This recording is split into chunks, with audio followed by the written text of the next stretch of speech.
To be the champs, you have to beat the champs. And tonight, Cleveland learned that lesson the hard way. 6 games to go through in the NBA tonight, and we start in Boston, where the matchup of the season did not disappoint. We all know the storylines coming into this one. 2 heavyweights doing battle in Boston. Cleveland coming in 15-0 only has been done 4 times in NBA history. Right out of the gate in this one, they got an uppercut from the world champs, Tatum, from the top of the key. Late in the first quarter, we're seeing what makes Cleveland so special this season. Evan Mobley with an incredible defensive play on one end, the slam on the other. Early stages of the second quarter, Boston up by 6, and here comes a flurry. Richard with a 3 on one end, but on the other end, the unicorn for Cleveland. So impressive this year. Mobley with a big basket there. Cavs down by 8 now. 4:45 to go in the third.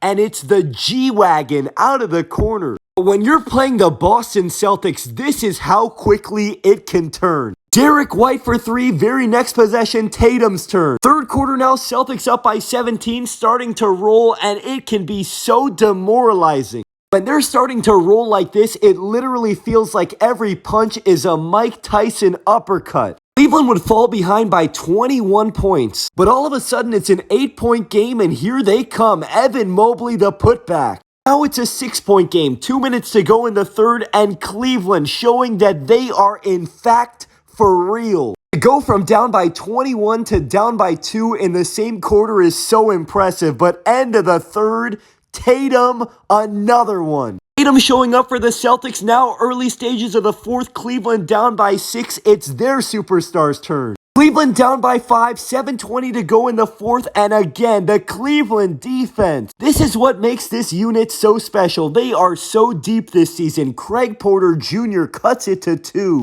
But there's a reason why these guys are the champs. They are battle-tested. Peyton Pritchard. 4:30 to go. How about the 38-year-old vet? Al Horford with a huge block on one end and then another haymaker. Now with 50 seconds to go, it's time to put the game on ice. This is what makes them so difficult. It's a collective effort. The balance of their starting lineup is absolutely exquisite. Look at these 5 players all contributing in a major way. And it all starts with their MVP candidate. Jason Tatum, in the biggest game of the season, showed why they are the champs. A historic run for the Cavs comes to an end tonight. My goodness, Darius Garland really struggling in this one. 3 for 21 from the field. Garland's not going to play that poorly many more times, though, and if I'm Cleveland, I'm walking out of that game with my head held high and feeling confident about the rest of the season. And even though the streak came to an end tonight, what a run it's been for Cleveland, and really, it feels like this is just the beginning. This team is for real. We had a lot of good games today. Next up, Spurs and Thunder. This was supposed to be about Chet versus Wemby on TNT,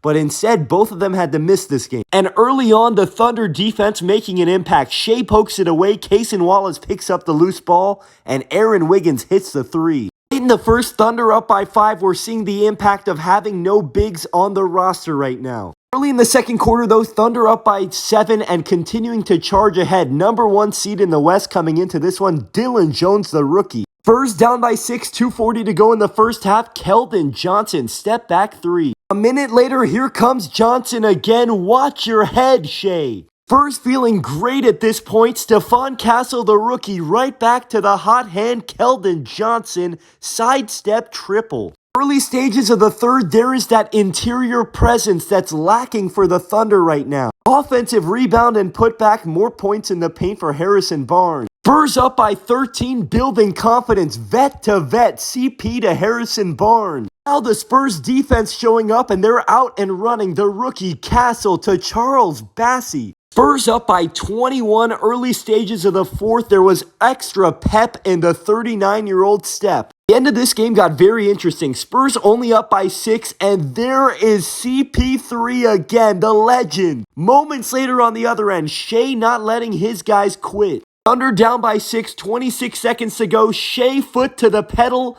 and Stephon Castle, the rookie. I know the Thunder are depleted, but this was some sort of win for the Spurs, who are depleted themselves. No Vassell, no Wemby, no Jeremy Sohan. CP3 was awesome in this game. Post-game, he said it best. Quote, every year, teams I've been on have been competitive. Talk your talk, CP3. By the way, a double-double for him in this one. What a win for San Antonio. Nuggets and Grizzlies tonight, a rematch of the other night, and once again, no Nikola Jokic for Denver. It's their third straight game without the Joker. Memphis beat them the other night. Remember, they also don't have Aaron Gordon, but they do have Peyton Watson. Unlike the other games where they haven't had the Joker, tonight was a much better start for these Nuggets. Vlatko Cancar for 3. Nuggets up by 8 in the second, and it was a historic night for the Brody, Russell Westbrook. Late stages of the first half, Nuggets up by 9. Check out the ball movement here from Denver. Westbrook probing the paint and finding Peyton Watson for 3. Early stages of the third, they're up by 14. I think they must have read all the negative press, because this Nuggets team came out tonight with a point to prove. Westbrook pushing it in transition, throw back the clock, Russ to DeAndre. Nuggets up by 17, late stages of the third. Tonight was Russell Westbrook's 200th career triple-double. The Grizzlies would try to make this competitive early in the fourth, but Jamal Murray and Russell Westbrook were not having it.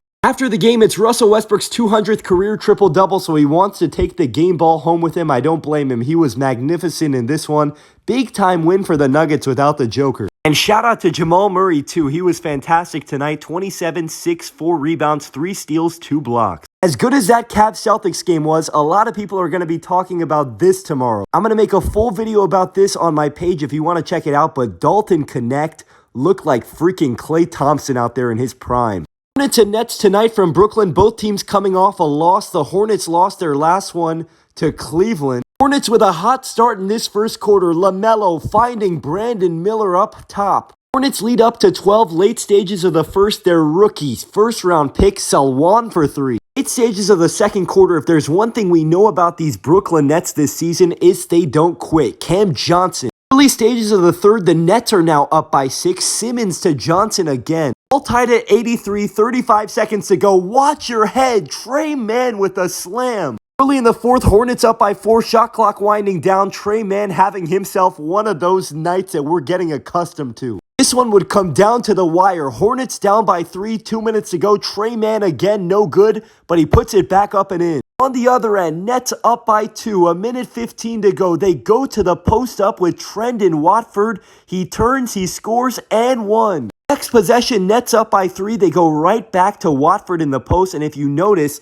LaMelo Ball is on the bench during this whole sequence. The Nets get the win. After the game, they asked Coach Charles Lee why LaMelo was on the bench. Quote, LaMelo's been phenomenal for us. He's done so many good things, creating offensively and guarding. I just thought that Trey had a slightly better hand tonight and was helping us a little bit more on both ends of the court. That was certainly a decision tonight to bench your franchise player down the stretch. On the other end, shout out to Cam Johnson once again. He's been so good this season. This is what his coach Jordi Fernandez had to say. Quote, he's performing at a high level, but also his personality. I think that it's contagious for everybody else. Not only Johnson, but Jordi Fernandez has done such a good job with this group as well this season. Last but not least from Dallas, the Mavericks starting to get back on track. Luka starting this game off with some more defense and a layup. You know how banged up these Pelicans are, and tonight the Mavericks wanted to put this one to bed early. Kyrie pushing it to Klay on the handoff and the 3. Late stages of the first, Dallas up by 9. Now it's Kyrie's turn. Remember, Dallas was just 5-7. Now they've won 2 in a row.